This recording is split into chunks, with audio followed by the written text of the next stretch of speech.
Alhamdulillahilladzi khalaqal insana min tin wa ja'ala naslahu min sulalatin min ma'in mahin wa akhrajal mu'minina mutawasina bil haqqi was sabri min zumratil khasirin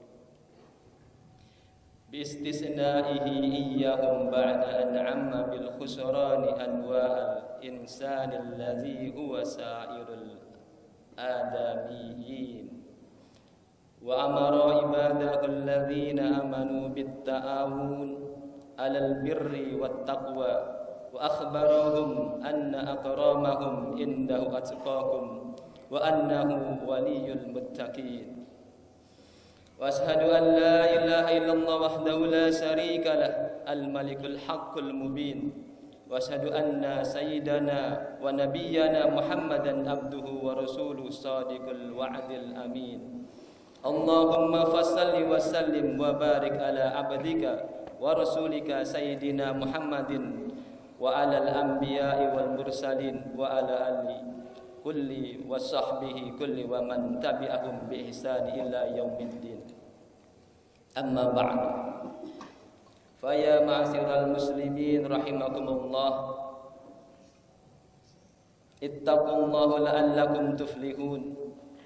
قال الله تعالى في كتابه الكريم بسم الله الرحمن الرحيم يا أيها الذين آمنوا اتقوا الله حق تقاته wala tamutunna illa wa antum muslimun. Jamaah Jumat yang dirahmati Allah, dari atas mimbar khatib mewasiatkan kepada kita semua, terutama kepada diri khatib sendiri, untuk senantiasa meningkatkan kualitas keimanan dan ketakwaan kita kepada Allah Subhanahu wa taala dengan cara melaksanakan semua perintah kewajiban yang Allah berikan kepada kita dan menjauhkan diri dari seluruh larangan yang Allah berikan pada kita. Jamaah Jumat yang dirahmati Allah, kali ini khatib akan membawakan khutbah singkat yang berjudul belajar dari dua ulama kita. Kita akan menengok sedikit kiprah dua ulama ini dalam lintasan sejarah Indonesia. Sejarah dan peradaban Islam merupakan bagian penting yang tidak bisa dipisahkan dari kehidupan kaum muslimin, dari satu waktu ke waktu lain atau dari satu masa ke masa yang lain. Betapa tidak, dengan memahami sejarah yang benar, kaum muslimin bisa bercermin, mengambil pelajaran dan membenahi kekurangan atau kesalahan untuk meraih kejayaan dan kemuliaan baik di dunia maupun di akhirat kelak. Dalam satu riwayat, Abdullah ibn Mas'ud radhiyallahu anhu meriwayatkan suatu hadis dengan mengungkapkan bahwa orang yang paling berbahagia atau orang yang paling beruntung adalah orang yang mengambil nasihat pelajaran dari peristiwa yang dialami orang lain. Hadis riwayat Muslim. Allah Subhanahu wa taala sendiri dalam satu surat di Al-Qur'an bersumpah melalui suratnya, dalam surat Al-Asr, yang maknanya terkait dengan masa, dengan waktu atau zaman. Karena padanya banyak terdapat peristiwa-peristiwa yang bisa menjadi bahan renungan, bahan pelajaran bagi kita. Itulah zaman meraih keberuntungan dan amal saleh bagi orang-orang yang beriman. Namun bisa juga mendapatkan kerugian dan kecelakaan bagi orang-orang yang berpaling dari petunjuknya. Surat tersebut berbunyi Bismillahirrahmanirrahim. Wal asr innal insana lafi khusr illa alladzina amanu wa amilus solihati wa tawasaw bil haqq wa tawasaw bis sabr. Insyaallah kita hafal semua surat ini. Demi masa, sesungguhnya manusia itu benar-benar berada dalam kerugian kecuali orang-orang yang beriman, mengerjakan amal saleh, saling menasihati supaya menaati kebenaran, dan saling menasihati supaya menetapi kesabaran. Jamaah Jumat yang dirahmati Allah, salah satu hal yang paling jelas manfaatnya dalam kebaikan bagi orang-orang beriman dan memiliki pemahaman yang benar adalah merenungkan kisah-kisah orang terdahulu maupun orang-orang zaman sekarang, yaitu kisah orang-orang yang taat kepada Allah dan kemuliaan Allah lah yang diberikan kepada mereka. Imam Abu Hanifah rahimahumullah mengungkapkan hal tersebut dalam ucapan beliau yang terkenal, kisah-kisah keteladanan para ulama dan duduk di majelis mereka lebih aku sukai daripada kebanyakan kajian yang lain, karena kisah-kisah tersebut berisi adab dan tingkah laku mereka untuk diteladani.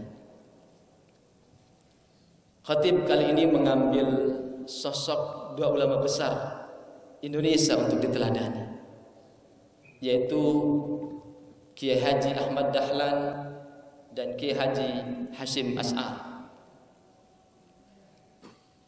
Dua ulama yang bisa kita lihat peran mereka begitu besar dalam sejarah kita, dan masih kita lihat jejak-jejaknya. Minimal kita bisa melihat dua jejak pada dua organisasinya, Muhammadiyah dan Jami'ah Al-Nahdlatul Ulama.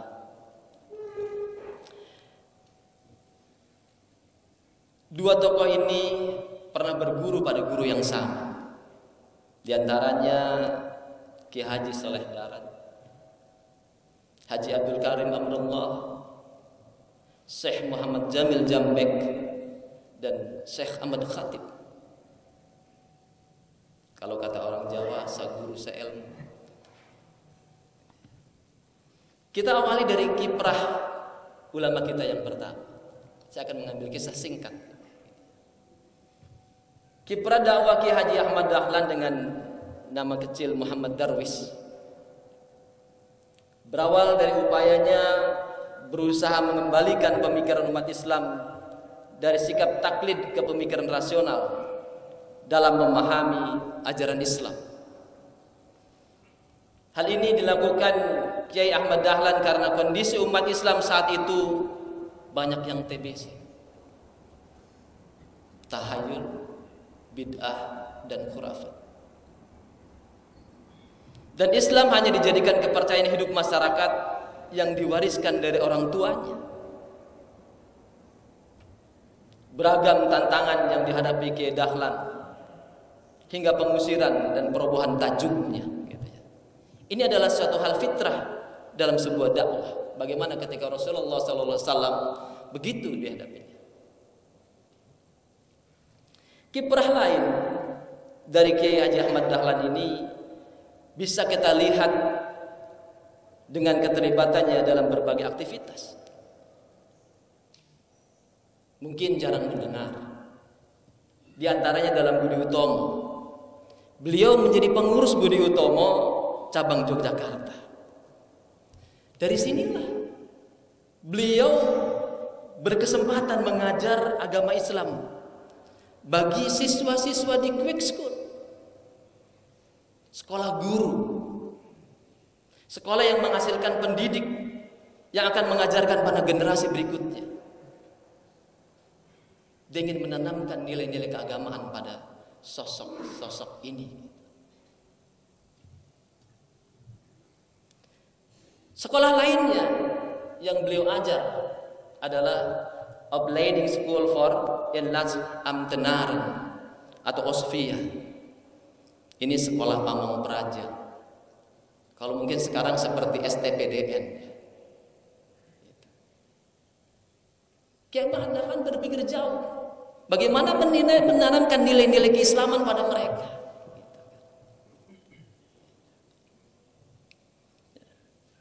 Tentu ini ingin menghasilkan satu pamong praja atau menghasilkan satu pegawai negeri kalau sekarang itu yang mampu melayani rakyatnya dengan baik. Dari situlah diharapkan akan memberikan kebaikan bagi negerinya. Kiprah lain diantaranya di tahun 1911 beliau mendirikan sekolah yang mengkombinasikan pesantren dengan pendidikan modern yang nantinya menjadi cikal bakal sekolah Muhammadiyah saat ini. Kalau kita menengok hampir di seantero Indonesia, di pelosok-pelosoknya, mungkin kita pernah menonton film Laskar Pelangi. Itu adalah salah satu sekolah Muhammadiyah.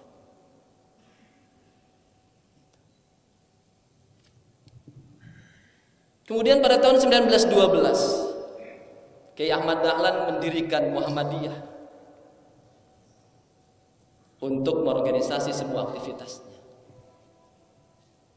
Organisasi ini kemudian mendapatkan izin 2 tahun kemudian. Jadi pada saat itu dia langsung mendirikan, kemudian dapat izin dari pemerintah Hindia Belanda. Baru tahun 1914 Muhammadiyah ini memperoleh izin. Karena aktivitasnya dinilai bermanfaat bagi masyarakat, Muhammadiyah diizinkan untuk berdiri di wilayah-wilayah Hindia Belanda yang lain. Dan izin ini muncul pada tahun 1921. Dalam pembentukannya, Muhammadiyah ini banyak merefleksikan kepada perintah-perintah Al-Quran.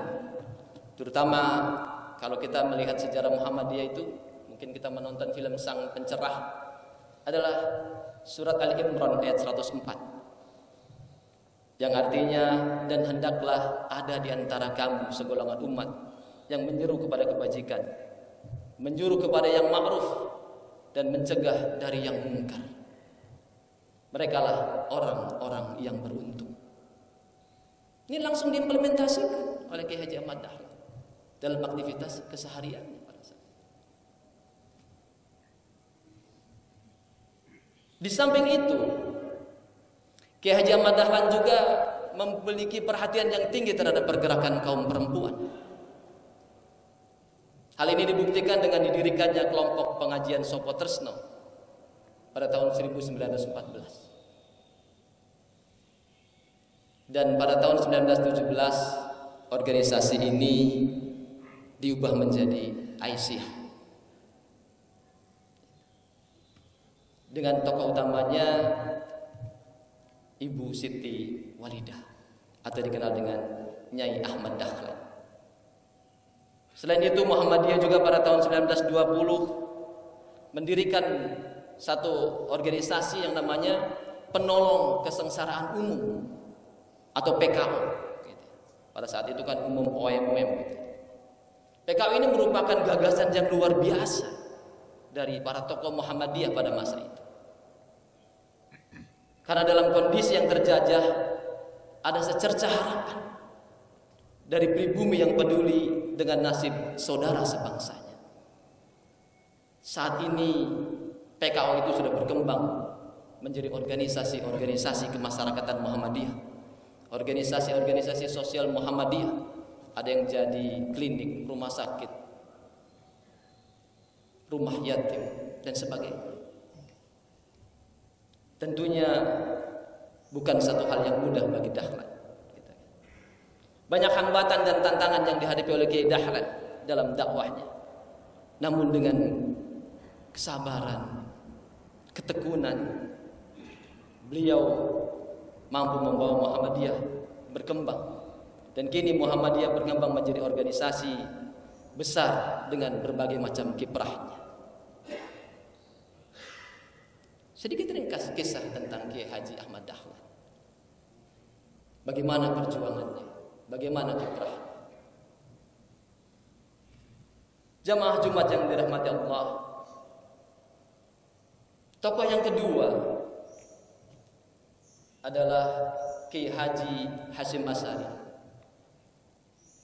Sosok yang dikenal sebagai Haddatul Syekh. Kita bisa melihat aktivitas beliau diawali dengan mendirikan pesantren Tebu Ireng di tahun 1899, akhir abad 19. Belum abad ke-20, masih akhir abad 19. Lokasi ini tidak jauh dari Jombang.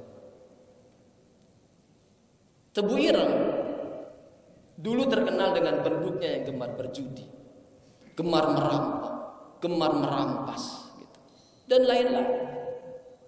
Namun kondisi ini justru menjadi tantangan, justru menjadi dorongan bagi Kiai Hasyim untuk mendirikan pesantren tempat tersebut. Walaupun para sahabatnya menasihatinya untuk mengurungkan niatnya, di tempat lain saja. Apa jawab Kiai Hasyim? Kiai Hasyim menjawab dengan tegas bahwa menyiarkan agama Islam itu artinya memperbaiki manusia. Jika manusia itu sudah baik, apa yang harus diperbaiki lagi padanya? Dan tegaskan lagi, berjihad artinya menghadapi kesukaran dan memberikan pengorbanan. Dan beliau katakan, contoh ini semua telah ditunjukkan oleh Nabi kita dalam perjuangannya.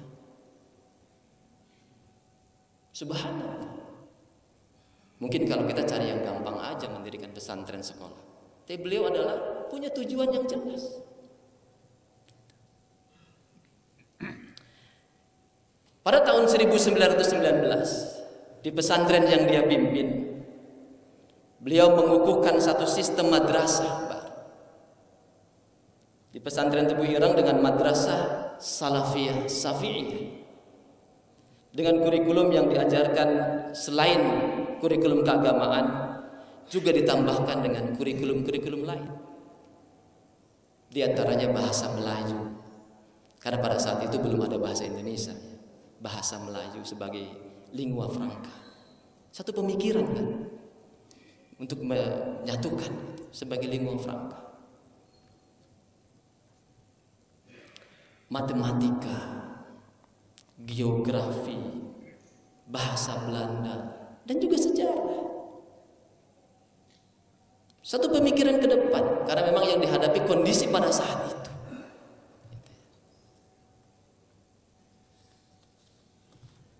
Langkah lain Kiai Hasyim adalah beliau bersama Kiai Abdul Wahab Hasbullah mendirikan satu jamiah Nahdlatul Ulama pada 31 Januari 1926, di mana organisasi ini menegakkan ajaran Islam menurut faham Ahlus Sunnah wal Jamaah di tengah-tengah kehidupan bermasyarakat. Banyak kiprah dari organisasi ini, baik internasional maupun nasional. Kondisi di era zamannya pada saat itu memperjuangkan bagaimana tempat-tempat bersejarah di Mekah, di Saudi Arabia pada saat itu jangan sampai dihancurkan, sehingga kita kalau pergi haji masih bisa berziarah. Salah satu upaya yang diperjuangkan oleh kalangan ulama pada saat itu. Kiai Hasyim juga pernah memimpin Majelis Islam A'la Indonesia di masa pergerakan.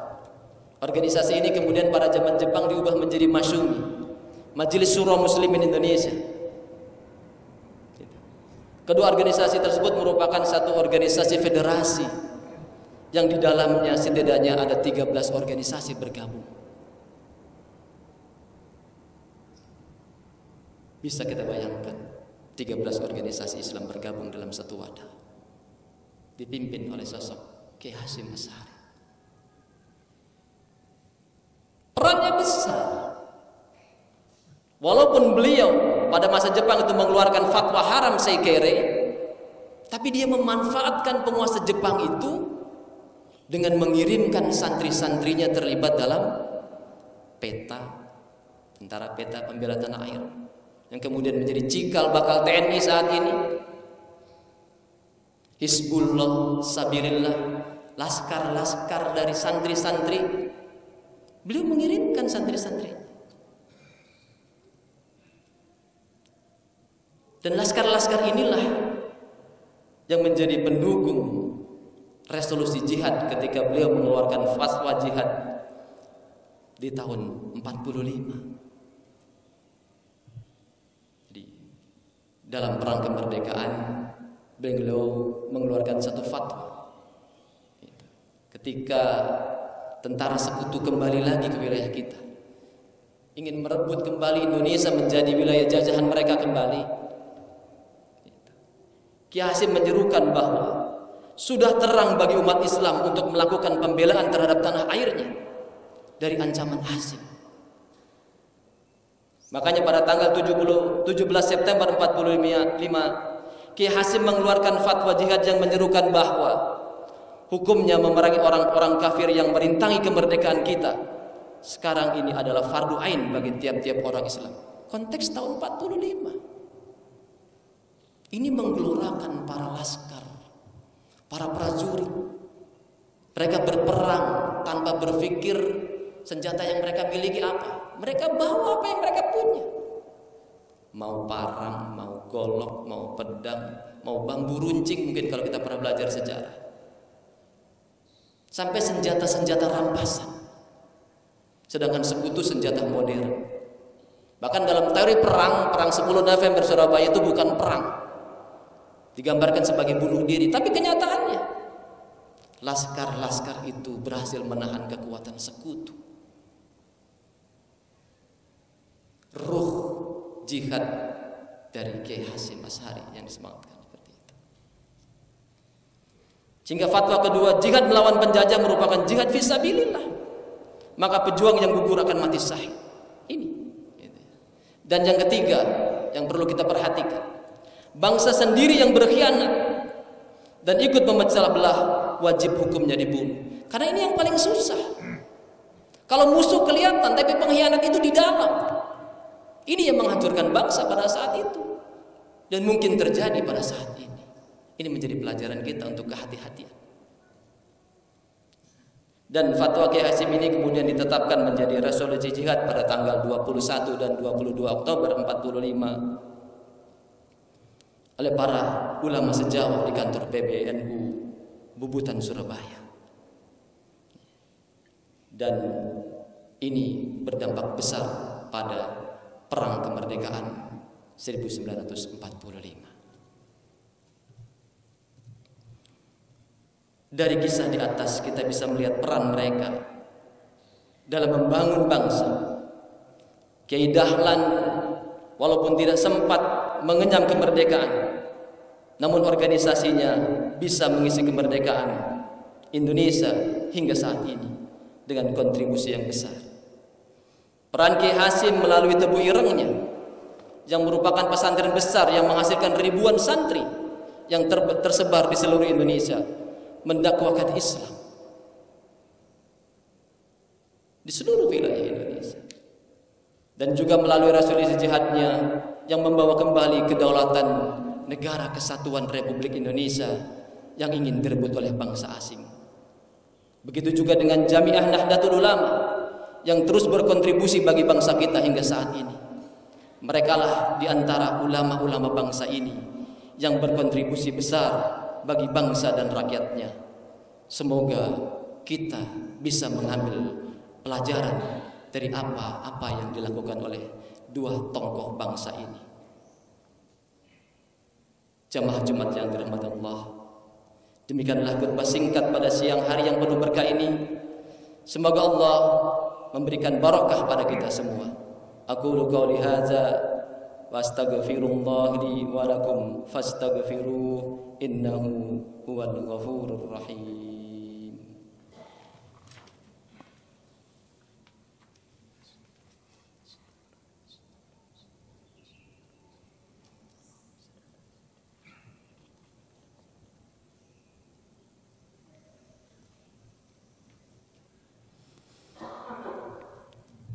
Alhamdulillah,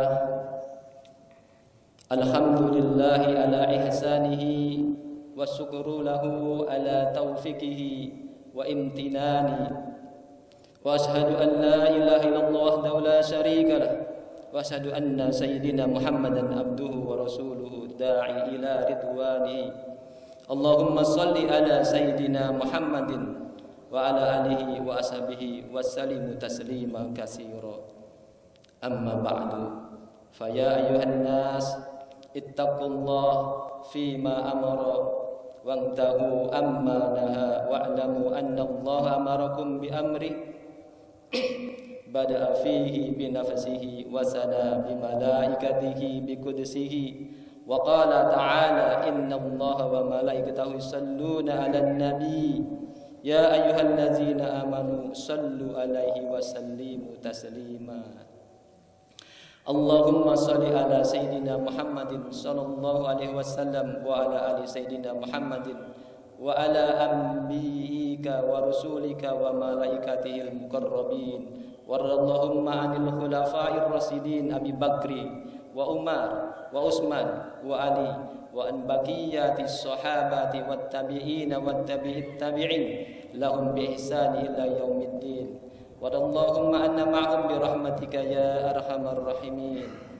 Allahumma ighfir lil mu'minina wal mu'minat wal muslimina wal muslimat al ahya'u minhum wal amwat. Allahumma a'izzal islam wal muslimin wa azilla sirka wal musyrikin wansur ibadakal muwahhidiyata wansur man nasara ad-din wahzul man khazala muslimin wadammir a'da ad-din wa'ali kalimatika ila yaumiddin. Allahumma dafa'anna al-bala'a wal waba'a waz zalazila wal mihana wa su'al fitnati wal mihana ma zahara minha wa ma batan am baladina Indonesia khassah wa sa'iril buldanil muslimina amma ya rabbal alamin. Rabbana atina fid dunya hasanah wa fil akhirati hasanah wa qina azabannar. Rabbana zalamna anfusana wa illam taghfir lana wa tarhamna lanakunanna minal khasirin. Ibadallah, innallaha ya'muru bil adli wal ihsani wa ita'i dzil qurba wa yanha 'anil fahsai wal munkar wal baghi ya'izukum la'allakum tadhakkarun. Wazkurullahal azim yazkurukum washkuru ala ni'amihi yazidkum wa la dzikrullahi akbar. Aqimissalam.